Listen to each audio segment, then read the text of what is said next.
మా చిట్టి తల్లి కూడా వినాయక చవితి చేయడానికని రెడీ అయిపోయింది. చిన్న చిన్న డెకరేషన్ చేసుకుంది. చిన్న మట్టి వినాయకుడిని తను కూడా పెట్టుకుంటాను, మట్టి వినాయకుడు పెట్టుకుంటాను నేను అని అన్నది. వాళ్ళ డాడీ హెల్ప్ తీసుకొని మొత్తం డెకరేషన్ అంతా కంప్లీట్ చేస్తుంది. చిన్న మట్టి వినాయకుడిని కూడా పెట్టడానికి రెడీ. రేపటి పూజకి అన్ని సామాన్లు కూడా కొని తెచ్చేసుకుంది. చిట్టి తల్లి చిన్న పందిరి వేసుకుంది.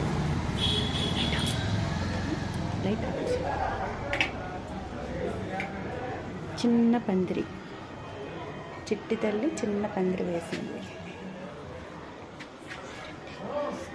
చిన్న గోపురం అంటే టెంపుల్ టైప్ చిన్న గోపురంలా వేసింది.